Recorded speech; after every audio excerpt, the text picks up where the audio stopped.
Hi, Tramel. Congratulations. How are you? Thank you. I'm on cloud nine.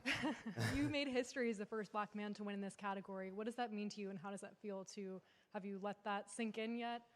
I'm still processing, but I am fortunate to be in the company of such great actors that have gone before me, like Andre Braugher, Ossie Davis, Michael K. Williams, that have done beautiful work, and those that are still with us today, like Giancarlo Esposito and Jeffrey Wright.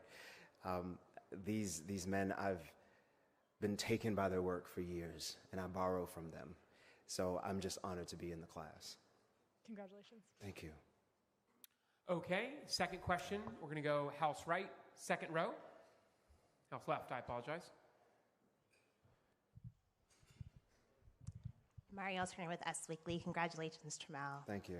You started your journey studying medicine at Xavier, and here you are today winning an Emmy. What does this moment mean to you when you reflect back on that time? It means, for me, the importance of taking a chance on yourself. You know, unfortunately, I was told that I would never make it as an actor, that it's a career that leads to a dead end. But I was actually inspired at Xavier University by so many of my classmates who are now doctors and dentists, how they were pursuing the thing that they were passionate about. And I said, well, if they can do that thing, why can't I do what I'm passionate about? So I just took a chance. And, you know, I've learned that there are no guarantees in life, but you continue to take a chance, and you continue to take a chance on yourself. See what happens. All right, we'll do house left again, right next to, just identify yourself on the mic. Hi, Tramel. Hope from Hi. Decider. Congratulations. Thank you. You know, you continue to play one of the more mysterious characters on the show. We still haven't found out too much about him. How has that impacted how you view the character and your portrayal of him? You know, this has been an exercise in trust. From Bossip. Hello, Tramel. From Bossip. Hello, Tramel. Congratulations. Thank you. I'm wondering about your character. So he embodies both power and servitude, which feels especially layered for a Black man in this context. How conscious were you when you were creating the racial dynamics in this character? Well, it was always important to me that this man knew who he was, that he was a man that was aware of his race and aware that he was in a place where he was one of few, or at least that's what we have seen so far. And I never wanted to lose sight of that. And I'm grateful that I was a part of a team that also didn't want to lose sight of that. They wanted to elevate his story. So in the second season, we start seeing how race folds into the world of Lumen. And it's been a very wonderful exercise and also a little scary to navigate how that goes. But we wanted to practice authenticity in that story. Thank you so much. Sure.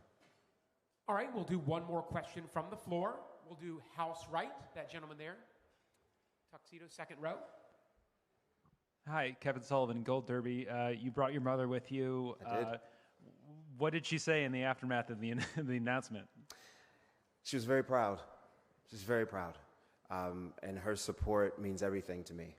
You know, I meant it when I said that she was there for me when no one else was, and no one else could be. And there's nothing like a mother's love. So I'm fortunate to have a mother who is supportive and who is loving and who roots for me. Thank you very much, press. Oh, thank you guys. Enjoy the night.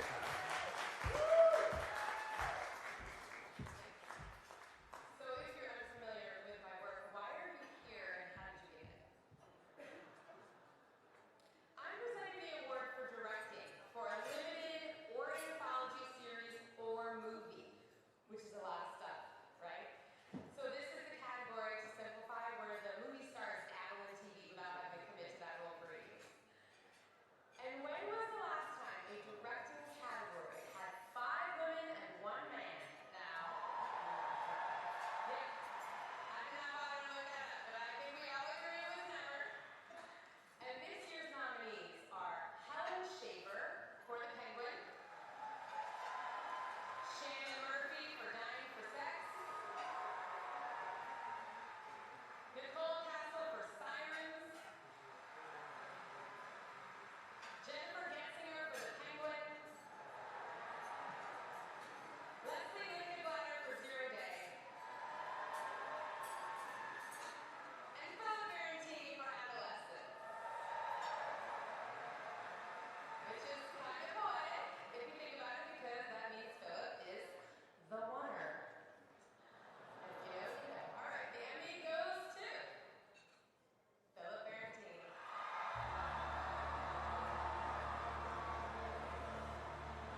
All right, members of the press, we are going to present to you the winner of lead actress in a drama series, Britt Lauer. Go ahead and raise your hands for questions. We're going to go house right, second row.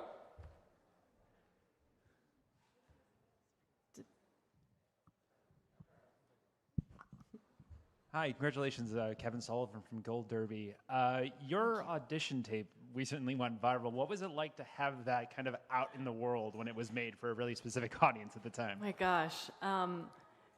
Yesterday we were at an event for a toast, and one of the waitresses came up and said that they watched my my audition tape in their acting class a couple of days ago, and it just brought me a great sense of pride, and I hope it was helpful, and I like that it's out in the world. I hope it is inspirational or just helpful in some way. All right, we'll go house right again, second row. Hi, Britt. Caitlin Humani with the LA Times. Congratulations. Thank you. You said in your acceptance speech that you wanted to thank Helly R for choosing you. What does it feel? How does it feel to engage with a role that's that complex? And what do you mean that Helly chose you? I'm not really sure what I meant, but it feels like getting to play this role in all of her layers has been a real kind of meeting of a soulmate, getting to walk through the world the way she does and see the world from her point of view has given me a lot of strength, and it's just a great joy to get to be on the show. I don't know how she chose me. That's how it feels. Yeah. Thank you. All right, everyone, our next question is going to be a Zoom from the National Association of Black Journalists.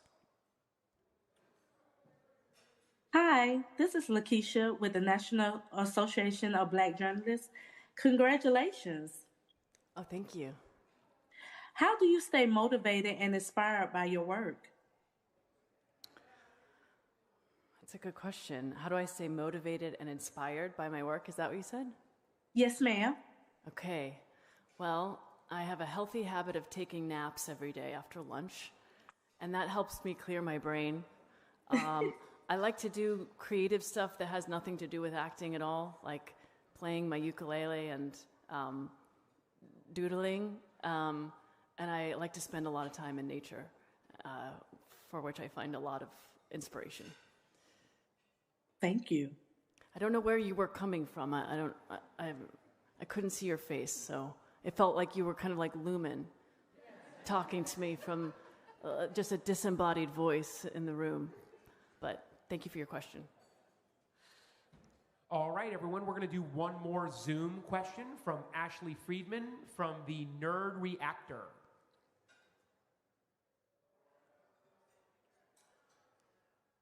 Is this another disembodied voice? Cool.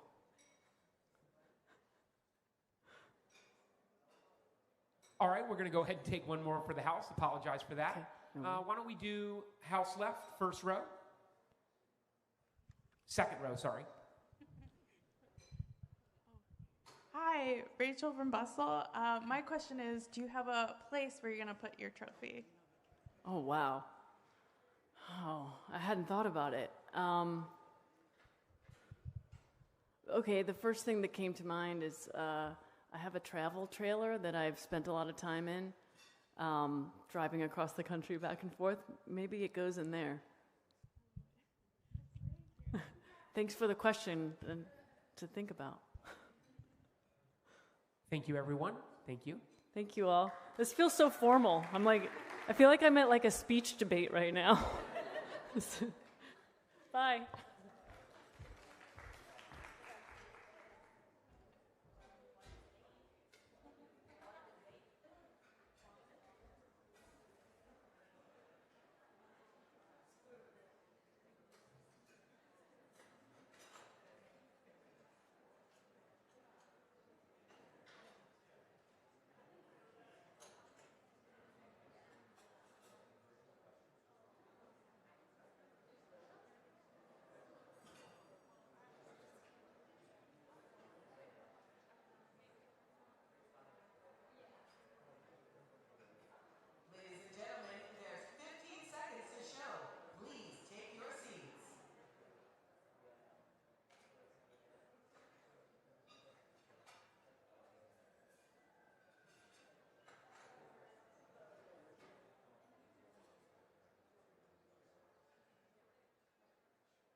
The job of a television director requires leadership, technical expertise, and the ability to translate the written word into a compelling story.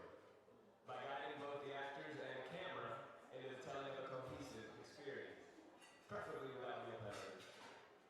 That perfectly describes these directors tonight. Here are the nominees for directing for a drama series. Yana Smets, Andor. Amanda Marsalis, The Pit. John Wells, The Pit. Jessica Lee Gagné, Severance. Ben Stiller, Severance. Adam Randall, Slow Horses. Mike White, The White Lotus. Right, and the Emmy goes to Adam Randall, Slow Horses.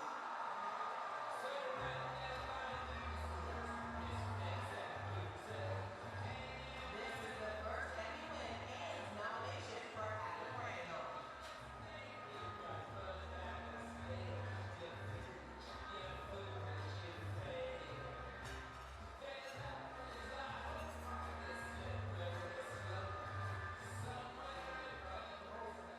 Wow, that is unexpected. Thank you very much. First and foremost, I want to thank my wife, Natalie, who's been on this journey since the very beginning, without whose love and belief I wouldn't be standing here today. This is as much yours as it is mine. I want to thank my kids, I want to thank my team, Harris Davies, John Casser, and Jeremy Platt. Huge thank you to Apple TV, and especially to Jay Hunt. To my amazing collaborators, to Gary Oldman, the legendary Gary Oldman, to Doug Bansky, to Jamie Khan, everyone at 6040, to Ian and Julian and everyone at Seesaw, to Will Smith, Nick Herron, Gail, Jane, and the most incredible cast and crew. It's a privilege to work with you. Thanks so much. This is an honor. Thank you.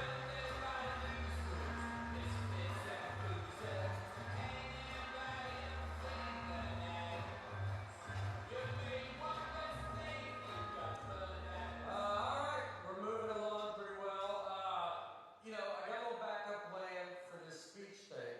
I'm not trying to brag, but I've actually been nominated twice, and if I win, I promise to keep my speeches short. You already lost. Like lost, win. Last weekend at the Creative Arts Emmys. Wait, so these are the non-creative Emmys? Who did I lose to? The Mark Twain Prize. Mark Twain? He's still alive? How old is he? I thought the reason I hosted was so that they had to give it to you. All right, not everyone can be a winner, Please welcome five-time Emmy winner, golly, that's a lot. The host of Survivor, Jeff Probst.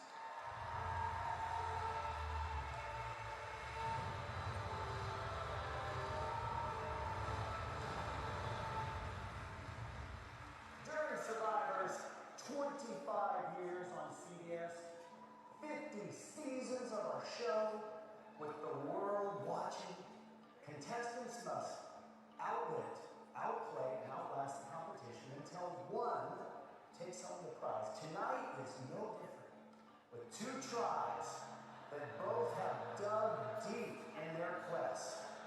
And here, there is no immunity to protect them. Last week tonight, with John Oliver, and Saturday Night Live,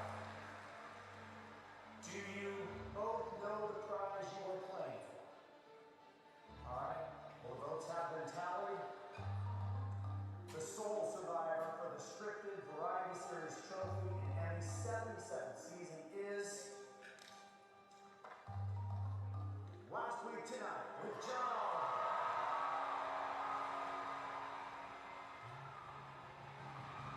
Last Week Tonight with John Oliver has received 6 nominations this year and a total overall of 69.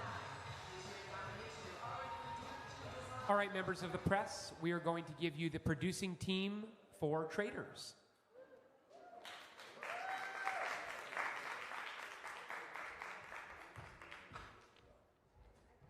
Hi, guys.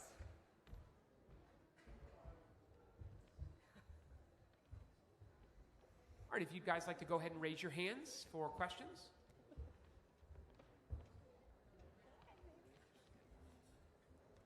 No questions.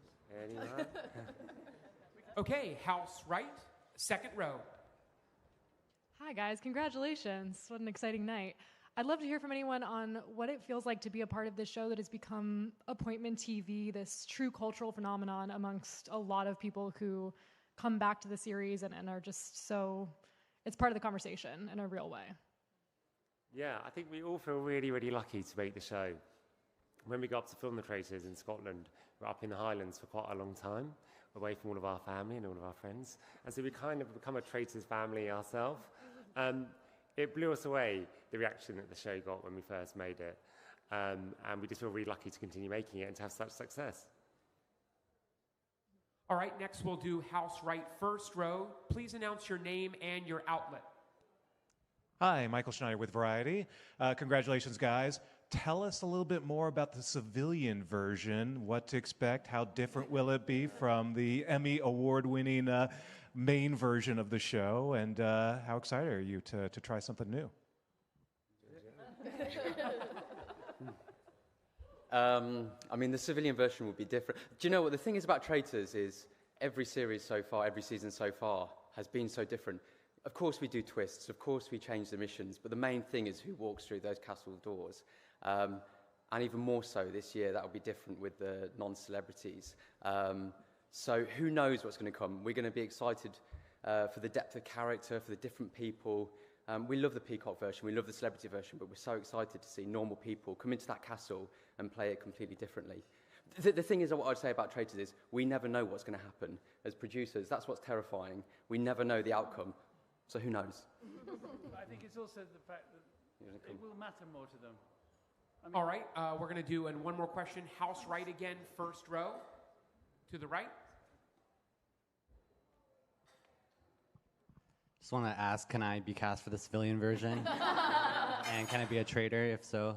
But I wanted to ask about season 4 of the show that we know. And can you tell me about like the Love Island people that are joining that had a really big year this year? And like, what can we expect from them, if you can say anything? All right, team, our next question. Oh, sorry, Paul. Yeah, we had some amazing Love Island contestants on the season that we're currently in the edit with, and I don't think you'll be disappointed because they played the game amazingly and they gave us lots and lots of laughs. They were absolutely brilliant. Okay, our next question will be a virtual from behind the carpet with Mari Aldrich. Hi, your show thrives on a lot of strategy and there's deception. Behind the scenes, was there any of that in making the show? Plenty of it. Actually, lots of the team play their Traitors game themselves whilst they're making the show. We have WhatsApp groups where everybody does that. So yes, there's plenty of deception behind the scenes, yeah. Okay, we are done. Thank you very much. Thank you.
Okay, members of the press, we have Jean Smart and Hannah Einbinder.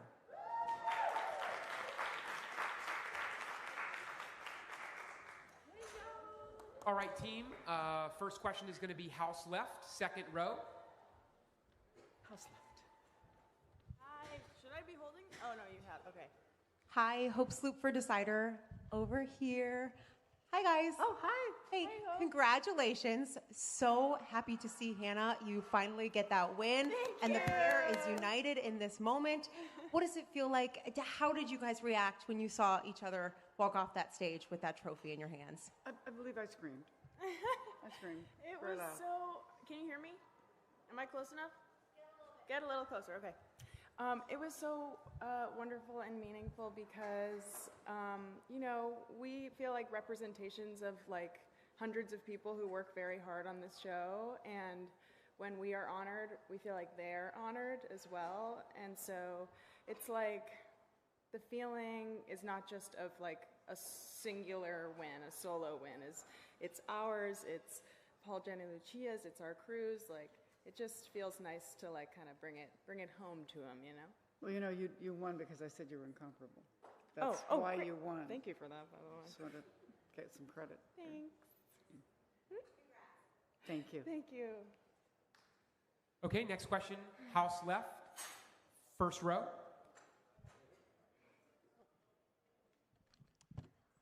Hannah and Jean, Yeah. congratulations. Hey. This got to be extra sweet. That's stage left. Exactly. That's house left. I think they're still working it out. Okay. So great to see both of you, though, and great to see both of you both holding that statue at the same time.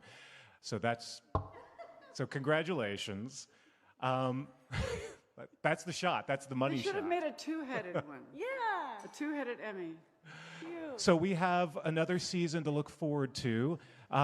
Hannah, earlier today on the carpet, you mentioned that maybe this is the final season, though. Can you talk a little bit more about that? Elaborate. Is this our farewell? Well, Paul, Jen, and Lucia are the arbiters of that being true ultimately. But I think the original plan was that they saw a 5-season arc in their initial pitch for the show. So obviously, as we saw there have been tons of shows that maybe go away, come back.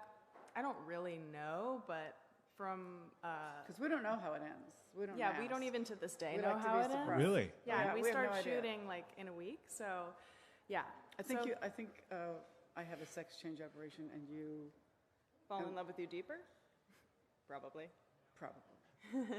Well, we saw the two of you overseas, so there's going to be a lot of intrigue on how we bring you back to the States and what happens next. I know, right?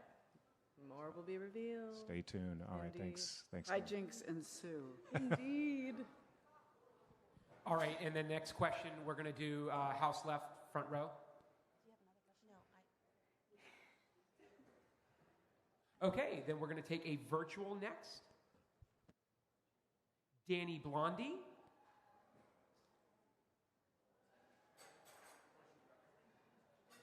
Okay, we're going to do one more in-house question. Let's go ahead and do house right, second row.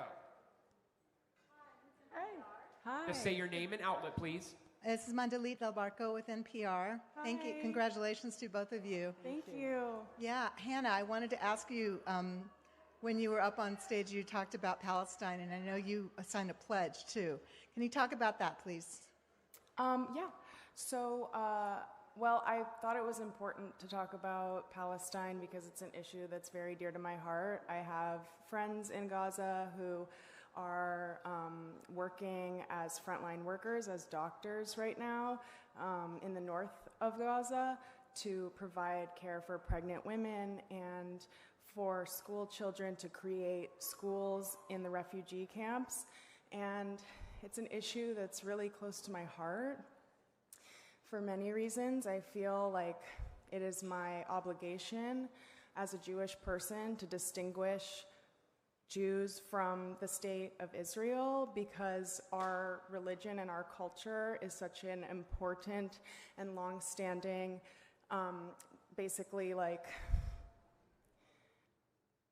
institution that is really separate to this sort of ethno-nationalist state. And in terms of the pledge, it's like many movements, boycotting is an effective tool to create pressure on the powers that be to meet the moment, you know? So the Film Workers for Palestine boycott does not boycott individuals. It only boycotts institutions that are directly complicit in the genocide. So yeah, it's important to me, and I think it's an important measure, and so I was happy to be a part of it.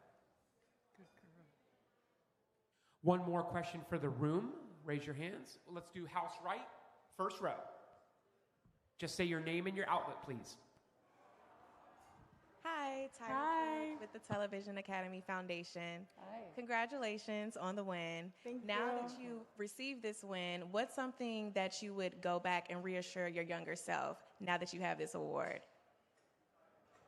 I think that's for you. Okay, it's okay not to be good at math. You have other talents. That's what I would say. All right, thank you, everyone. Thank you very much. Thank you. Thank you.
All right, members of the press, we are going to present to you Best Supporting Actor in a Comedy Series winner Jeff Hiller.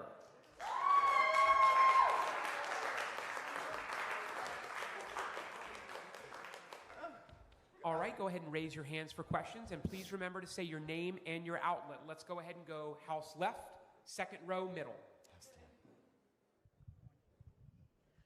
Jeff, Hope from Decider, congratulations. How does it feel knowing that an entire generation of little boys and little girls are looking at you and seeing, oh God, don't cry again, no! I don't know. How does it feel? The children. Did I go long in the speech? Did I take away their money? You know, I don't think a lot of children watch our show, but I think what's great about our show and about even just like this win, because it means more people will watch it, is it's about normal people, and it's about people who are just trying to make it through their life and who are doing it with friendship, and that's the person in their life. And I think if that's the takeaway from this show, that's a pretty great takeaway, especially in the world today. So, yeah. Good for the little girls and boys. Sorry if I stole your money. Do I call on him? How do I do it? All right. Oh, who is it? So, It's God. Stage right. First row. All right. Oh, God, it's like Oprah. Hi, Tyra Pruitt with the Television Academy Foundation. Congratulations, first Emmy. What is something that you would tell your younger self now that you have this award and you're standing in this moment? Oh, well, I guess I would say you're going to go wait tables at the Olive Garden tonight. Grit and bare your teeth through it. Steal some breadsticks. And know that in the future, you'll get a nice piece of objet to make it all worth it. I did work at the Olive Garden. When you're there, you're family. All right, everyone. Next, we are going to do a virtual from Evan Jackson. Hi, Evan Jackson from Young, Bold, and Regal. Hi, when did it resonate with you with the script or either in a scene where you're like, this is a special show, like this is going to be going places either a following season or it's going to resonate with an audience? Oh, well, when I read the pilot, I was like, this is amazing. It'll never go. And then when we got our first season and I saw the screeners, I thought, oh my God, this is amazing. We'll never get a second season. And that's just how it always is, because it's touch and go, and there's 1,000 TV shows out there. But I knew that it was good for me and that I loved it. And so I was just proud of it. And I didn't even think about whether or not we'd be a big fat hit, which, by the way, Evan, we weren't. All right, let's do one more question for the room, please. Let's go ahead and do house left, second row, far left. Please say your name and your outlet. Oh, not right. Hi, Rachel from Bustle. So there are a lot of UCB people here, and you come from UCB. Yes, good research.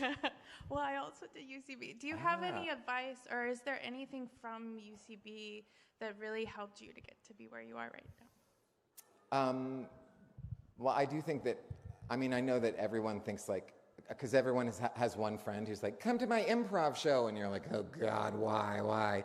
And maybe don't go to their show, it's fine. But it is an art form where you get to listen, and you are really present, and you have to be listening there. And so I think it did teach me to always be listening, and I think it actually helps me in my real life too, because I think that's what makes me a good friend, is that I listen instead of just running my mouth off. Although right now here I'm just doing that, so no shame on me. Thank you. All right, thank you, everyone. Thank you very much. And the Emmy goes to Jack Thorne and Stephen Graham, Adolescents. This is the first Emmy win for Jack Thorne and Stephen Graham. Both are also nominated as part of the producing team. And Stephen Graham is also nominated for his leading role in Adolescents.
All right, members of the press, we are going to present to you winner for Best Directing for a Drama Series.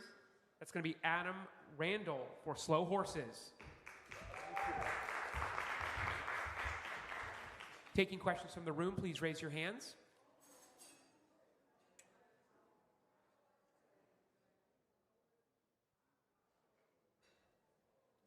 Okay, we're going to go ahead and do house left, second row in the tuxedo. Just say your name and your outlet, please.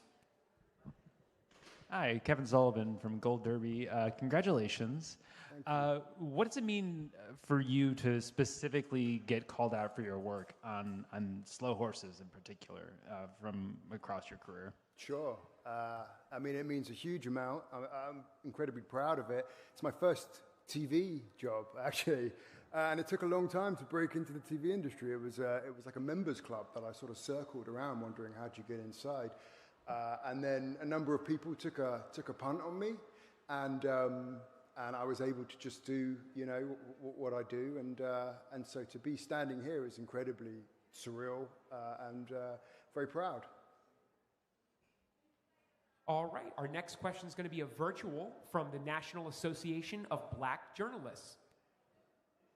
Hello, congratulations. This is Lakeisha with the National Association of Black Journalists. My question would be, what advice would you give to an aspiring professional in your field? Yeah, that's a good question. I mean, everything sounds a little bit like a cliche, but it's because they're true. But I think it's number one is perseverance. You wanna be honing your skills. You want to be watching. You want to be learning. But you've really got to just wait for that moment that the door opens, because hopefully at some point it will, and it might take longer than you were expecting. But if you're prepared and you're confident and you're ready, then when that door is ajar, you give it a kick and you sort of barge your way in, and then you do your best. But really, it is about I think perseverance, a little bit of luck, and a lot of dedication. Thank you. All right, thank you, press. Thank you, Adam. Thank you. All right, thanks.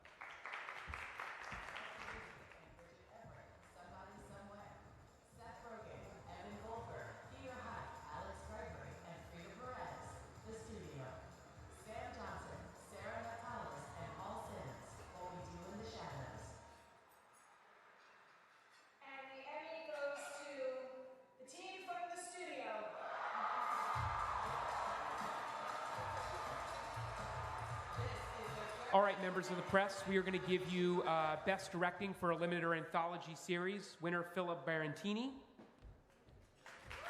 Oh, thank you. Thank you. Okay, just go ahead and raise your hands for questions. Nobody? Great. Perfect. Let's go. All right, guys, we're going to take a virtual question from Simon Applebaum.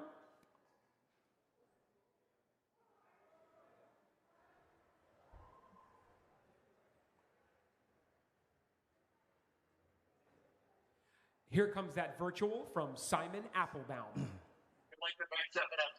Hi there, everyone. Simon Applebaum from Tomorrow Will Be Televised, the audio equipment podcast covering television on talk show, Facebook, and YouTube, and podcast. Philip, congratulations on your win for Adolescence. You did something very special, which is you covered a very important number of subjects in a very special way, doing every episode in one take. You did something Orson Welles did in the opening scene of Touch of Evil. Sam Esmail did it for an episode of Mr. Robot and some other scenes. You did it with every episode. Why did you feel you had to do the subject that way? And do you think we're going to see more directors take the same risk you did? Well, I did a movie called Boiling Point, which we shot all in one take. And then I had a meeting with Plan B, Jeremy Kleiner and Dee Dee Gardner, and they asked me if I'd be interested in doing a similar format, same format, but in the TV space, and I immediately jumped at it, and that was how it started, really. It all started with the format, and then Stephen and I had an idea for the subject, and then we got Jack Thorne on board to write it. So it was kind of done in a different way to normal. So the one take was the spark of the whole thing. It wasn't the story or the subject matter, and then we shoehorned the one take in because I wanted it to feel you know, not gimmicky if we could help it. It always needs to serve the story, and it needs to serve the performances. And so it was really important that we collaborated on that very early on. Bill, congratulations. Thanks to Owen, your cinematographer, for winning as well. Thank you. All right, thank you. Next question is going to be house left, middle row. Oh, hi. Hello. Hello. There we go. Congratulations on your win. I don't know if you got to catch Owen's acceptance I speech. literally just saw it, yeah. And Jack and Stephen just won for writing as well. I mean, I want to get your reaction to seeing those wins, but also, what is your reaction to just seeing the Emmys pile up for a show that you put so much heart and work into? Listen, we made the show in a small town in the UK, in Yorkshire, and, you know, we hoped that it would spark a bit of a conversation in the UK because, you know, knife crime is a big problem there. And, you know, when we were developing this show, we wanted to talk about toxic masculinity and incel culture and all of those things that our children are going through right now. And so we thought, you know, it would do okay in the UK. And then when it came out and it was just every single day or week, it was just something else. And then it's in Parliament. And so my mind is completely blown, and I'm incredibly proud of what we've achieved and what everyone did. And, you know, when everybody is on the same page, on the same train, going in the same direction on a project, then it's magical. That's all I can say. And it was that from day one, and now it's that now as well. Thank you. All right, thank you very much, press. Thank you. Thanks. So what is it to? Is it all right, Rebecca? 99,000. Don't forget to do your thank yous long, everybody. All right. This next category is live variety special. All right, members of the press, we are going to present to you the winner for Outstanding Writing for a Drama Series, Dan Gilroy Andor.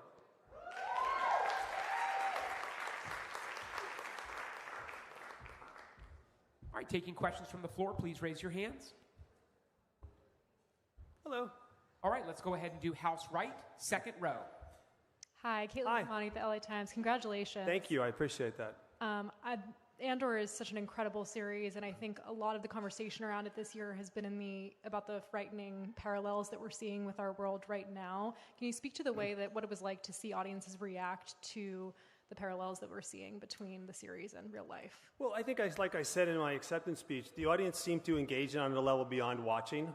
There was a core group of fans that know the canon of the show, and the canon of the show very much does involve a rebellion that's going on against an emperor who's just popped up. So there's everything that's in the show is resonating now more by chance than by design. We wrote the show or designed the show 3 years ago. So none of this was in our head. I know Tony, the creator of the show, is a student of history. And, you know, you go back to World War II, you go to Stalin. These things are repeating themselves over and over. I see parallels. There's no question I do. And I understand when people talk about how they're feeling when they watch the show. I think we've given people a narrative to talk about politics in a more story-based way. And giving them something to think about. And in terms of the parallels, I guess I'm proud that we got to work on a show that has resonance. Thank you for that. All right, thank you. Next question. Let's go ahead and do house left, first row. Thank you. Just to say your name and your outlet, please. Hi there, Asia with CBS Mornings. Morning. First off, congrats. Thank you. You know, Star Wars as a whole is just like a cultural icon, and you briefly touched on it before. What was it like creating something from that canon, from that lore that, you know, so many people like hold in their hearts? Well, you have to go in with tremendous respect for the people that love the show, because there's a reason why they love it. We were always trying to service the fans first, to surprise them and give them things that were unexpected, but to not break canon, to not break things that were already established. Everything you do in the show can generate 10,000 comments instantaneously, so people really deeply care about this. I have to go to my brother Tony. Tony is the showrunner. I'm standing up here talking. It should really be my brother Tony standing here as the showrunner and the creator. I worked for him. He guided every one of us on the show and told us where to go. So I think he had a lot of trepidation going into a Star Wars show for that reason. He didn't want to F it up. But he took a gamble, like everybody else on the show took a gamble, including Bob Iger, God bless him, and it paid off. Thank you. Okay, team, next we're going to go ahead and take a virtual from Eliana Feldkamp. Hi, Eliana Feldkamp from Hello. Else Film Studio. Congratulations. Thank you. Andor really redefined what a Star Wars story could be, which I know you've already started to touch on. Winning this award for your writing specifically, what was the hardest truth or theme that you felt you had to push through to make the story resonate beyond the galaxy it's set in? Well, it goes back to a concept that Tony had. For 40 years, people have loved Star Wars. What did they love? They loved the action. They loved the spectacle. They loved the Force. In a way, they were sort of wandering and touching the surface of Star Wars. There was not really a tremendous amount of looking behind the scrim and seeing what's going on.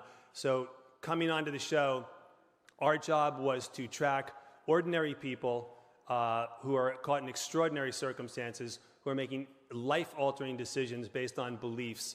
And I like to think that I live my life in some way on my beliefs. I believe there are things worth dying for. So writing the characters and writing the speech that Genevieve gave, that's holy ground to me, you know, making decisions on based